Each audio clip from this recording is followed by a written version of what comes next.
शिव जी के गले का हार, समुद्र मंथन की रस्सी और नागों के राजा। नाम है वासुकी। हम सब ने उन्हें देखा है, पर क्या हम सच में उन्हें जानते हैं? आज हम बात करेंगे उसी महान नागराज की, जिनकी कहानी त्याग और भक्ति की एक मिसाल है। ये सवाल वासुकी की पूरी कहानी का सार है। तो चलिए इसी रहस्य को पकड़कर नागलोक के वैभव से लेकर कैलाश के वैराग्य तक का एक सफर तय करते हैं। तो सबसे पहले ये वासुकी थे कौन? उनका वंश जुड़ता है सृष्टि के एक महान ऋषि महर्षि कश्यप और उनकी पत्नी कद्रू से। वो सिर्फ एक सर्प नहीं थे, वो नागलोक के शक्तिशाली और न्यायप्रिय राजा थे। और पता है, यहीं से कहानी और भी दिलचस्प हो जाती है। वासुकी के बड़े भाई थे शेषनाग, जो खुद भगवान विष्णु की शैया बने। मतलब दोनों भाइयों ने सेवा का ही मार्ग चुना, पर देखिए रास्ते कितने अलग थे। एक ने चुना वैकुंठ में स्थिरता, तो दूसरे ने अपनाया कैलाश पर वैराग्य और त्याग। देखिए, नागराज के रूप में वासुकी के पास नागमणि जैसा अद्भुत रत्न तो था, जो पूरे पाताल को रोशन कर सकता था। लेकिन उनकी असली चमक इस मणि से नहीं, बल्कि उनके न्याय और उनकी अटूट भक्ति से थी। यही वो गुण थे जो उन्हें सिर्फ एक राजा नहीं, बल्कि एक आदर्श बनाते थे। अब सवाल ये है कि वासुकी ने शिव का साथ पाया कैसे? उनकी ये यात्रा किसी लड़ाई से नहीं, बल्कि एक ऐसी तपस्या से शुरू हुई जिसकी हम कल्पना भी नहीं कर सकते। जरा उनकी तपस्या की गहराई देखिए। अन्न जल सब छोड़ दिया, हर मौसम का प्रहार सहा, चाहे वो जमा देने वाली बर्फ हो या जला देने वाली आग। पर उनके मन में, उनकी आत्मा में बस एक ही नाम गूंजता रहा, शिव शिव शिव। अब ऐसे अटूट भक्ति से भला कौन प्रसन्न न होता?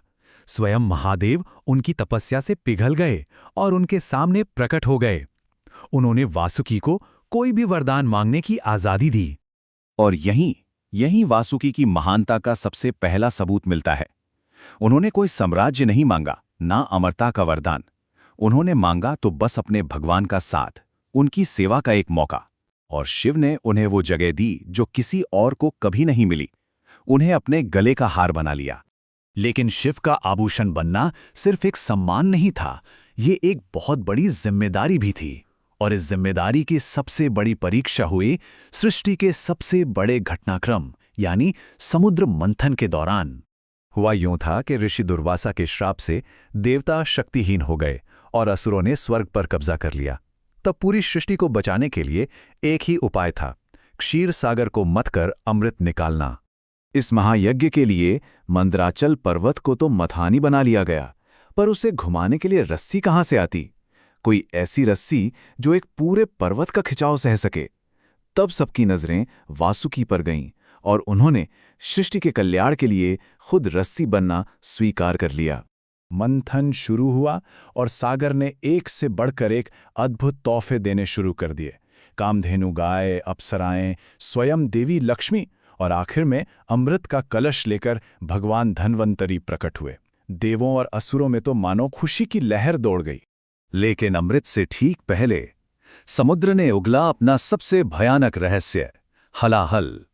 एक ऐसा महाविष जिसकी एक बूंद ही पूरे ब्रह्मांड को जलाकर राख कर सकती थी।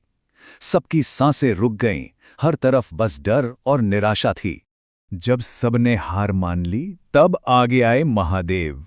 उन्होंने सृष्टि को बचाने के लिए उस पूरे विष को अपने कंठ में रोक लिया। विष के असर से उनका गला नीला पड़ गया और वे कहलाए नीलकंठ। और उस असहनीय दर्द के पल में उनके गले में लिपटे वासुकी ने भी उस विष की हर एक ज्वाला को महसूस किया। ये थी उनकी सेवा की सबसे बड़ी परीक्षा। वासुकी की मुश्किलें अभी खत्म नहीं हुई थीं। देखिए, एक तरफ उन्होंने पूरी सृष्टि को बचाया, तो दूसरी तरफ उनकी अपनी ही जाति एक श्राप की वजह से विनाश के कगार पर खड़ी थी। ये कहानी एक शर्त और एक झूठ से शुरू हुई थी। जब वासुकी और उनके भाइयों ने अपनी मां कद्रू के एक झूठ का साथ देने से मना कर दिया, तो गुस्से में आकर उनकी मां ने अपनी ही संतानों को यज्ञ की आग में जलकर मरने का श्राप दे दिया। और सालों बाद वो श्राप सच हो गया। जब तक्षक नाग ने राजा परीक्षित को डसा, तो उनके बेटे जन्मेजय ने बदले की आग में सर्पनाश यज्ञ शुरू कर दिया। यज्ञ के असर से सारे नाग खिंच खिंचकर अग्निकुंड में भस्म होने लगे। नागलोक में प्रलय आ गया था। अपनी पूरी प्रजा को आंखों के सामने मरते हुए देखकर राजा वासुकी का दिल दहल गया। उस घोर निराशा के बीच उन्हें एक पुरानी भविष्यवाणी याद आई कि उनकी बहन का बेटा आस्तिक ही इस महाविनाश को रोक सकता है। वासुकी ने तुरंत अपने भांजे आस्तिक को भेजा। बालक आस्तिक ने अपने ज्ञान और विवेक से राजा जन्मेजय को इतना खुश किया कि राजा ने उन्हें कोई भी वरदान मांगने को कहा, और आस्तिक ने अपने लिए कुछ नहीं मांगा। उन्होंने पूरे नागवंश के लिए जीवनदान मांगा। उन्होंने यज्ञ को रोकने का वरदान मांग लिया। इतनी सारी मुश्किलों से गुजरने के बाद वासुकी की महानता को वो सम्मान मिला जिसे इस ब्रह्मांड में सबसे ऊपर माना जाता है, स्वयं परमेश्वर के मुंह से। सोचिए, एक जीवन जो सिर्फ सेवा और त्याग में गुजरा, उसे सबसे बड़ी पहचान कहाँ और कैसे मिली होगी? इसका जवाब हमें मिलता है कुरुक्षेत्र के मैदान में। भगवद गीता में जब भगवान कृष्ण अर्जुन को अपनी दिव्यता, अपने विराट रूप के बारे में बताते हैं, तो वे कहते हैं, समस्त सर्पों में मैं वासुकी हूं। ये किसी और ने नहीं, स्वयं नारायण ने कहा था। ये वासुकी की भक्ति और उनके त्याग को मिला सबसे बड़ा सम्मान था। और आज भी वासुकी की विरासत हमारे बीच जिंदा है। नाग पंचमी पर उनका पूजन होता है। वो हर शिवलिंग का एक अटूट हिस्सा हैं।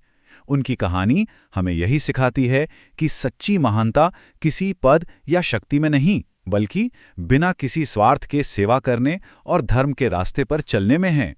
वासुकी का जीवन हमारे लिए एक सवाल छोड़ जाता है कि सच्ची भक्ति आखिर हमसे मांगती क्या है। ये नहीं कि हम क्या पा सकते हैं, बल्कि ये कि हम क्या कुछ देने को तैयार हैं।